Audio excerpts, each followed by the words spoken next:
दुनिया में ऐसे कई बार किस्से होते हैं जो इंसान को हैरान और परेशान करके रख देते हैं, और ऐसा ही एक सीन पेश आया है हिमाचल प्रदेश में। हिमाचल प्रदेश में असल में ऐसा क्या हुआ कि 70,000 में एक शख्स ने स्कूटी खरीदी एंड उसकी वीआईपी नंबर प्लेट लगाने के चक्कर में 1,12,15,500 रुपए की बिडिंग कर बैठा। अभी तक ये पता नहीं चल पाया है कि उसने ये गलती जानकर की है या अनजाने में की है, लेकिन ये काम उस शख्स ने कर दिया है। The credentials are not open yet. अभी तक उस बंदे के बारे में कोई इन्फॉर्मेशन नहीं है जिसने इतना बड़ा कारनामा कर दिखाया।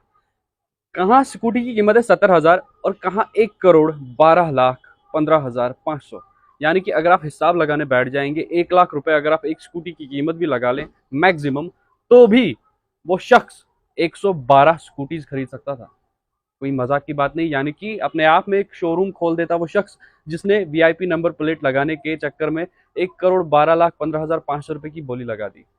ये मामला पेश आया है हिमाचल प्रदेश में। दरअसल एक शख्स ने स्कूटी खरीदी तो ऑनलाइन, जैसा कि आपको पता भी होगा, आपने कई बार सुना होगा, जो लग्जरी कार्स होती हैं जैसे कि F1 कार्स हो गई, लैम्बोर्गिनी हो गई, पॉर्श हो गई, जैगवार हो गई, तो अमीर लोग क्या करते हैं, अपनी गाड़ियों के लिए एक फैंसी नंबर बुक करवाते हैं, या किसी को कोई नंबर पसंद होता है तो उस नंबर को अपनी गाड़ी के साथ अटैच रखने के लिए पैसे खर्च करते हैं। लेकिन शायद ऐसा पहली बार देखा गया इतिहास में कि 70,000, मात्र 70,000 रुपए की किसी ने स्कूटी खरीदी एंड उस स्कूटी का वीआईपी नंबर प्लेट लगाने के लिए उन्होंने ऑनलाइन बिडिंग की।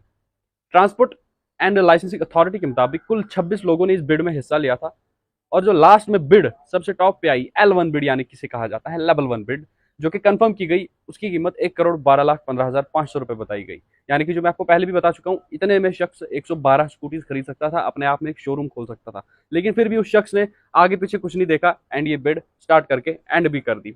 लाइसेंसिंग अथॉरिटी की माने तो उनका कहना है कि अगर वो शख्स ये बिड नहीं भर पाता है तो जो L2 बिड है, लेवल 2 का बिड है, उसको ये नंबर प्लेट ऑफर कर दी जाएगी। हालांकि वो नहीं बताया गया कि L2 की बिड कहां पर रुकी थी, लेकिन इतना तो जाहिर है कि 1 करोड़ से ऊपर ही L2 की बिड भी होगी, क्योंकि L1 की बिड 1,12,00,000 पार कर चुकी है। तो लेवल 2 का बिडर भी अगर इस फैंसी नंबर प्लेट को ले लेता है तो उसका भी बिल 1 करोड़ से ज्यादा का ही फटेगा।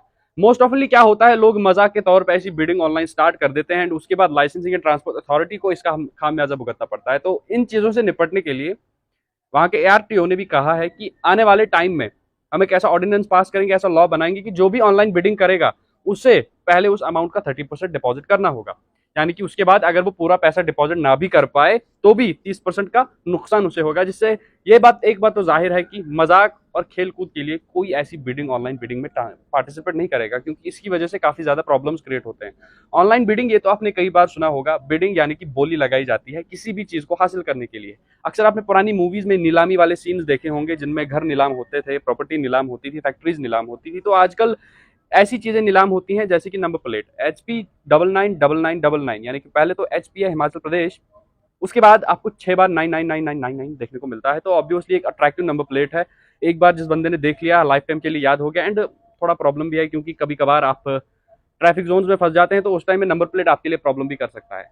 तो फिर से मैं आपको एक बार बता दूं, हिमाचल प्रदेश में एक ऐसा शख्स है जिसने 70,000 की स्कूटी खरीदी एंड फैंसी नंबर प्लेट पाने के चक्कर में 1,12,15,500 रुपए की बोली लगाई। लेकिन अभी तक उसके क्रेडेंशियल्स जो हैं वो बाहर नहीं किए गए हैं कि ये शख्स कौन था और जिसने बोली लगाई थी। ये भी बात अभी तक सरप्राइज में फंसी हुई, क्या ये शख्स इस बोली को अपने अंडर ले लेगा, L1 बिड को अपने पास रखेगा, फैंसी नंबर प्लेट को ले लेगा, या फिर ये बिड L2 को दे दी जाएगी। मजीद ऐसी अपडेट्स के लिए बने रहे इंडियन ट्रिब्यून न्यूज़ 24/7 के साथ। मुझे दीजिए इजाजत, टेक केयर।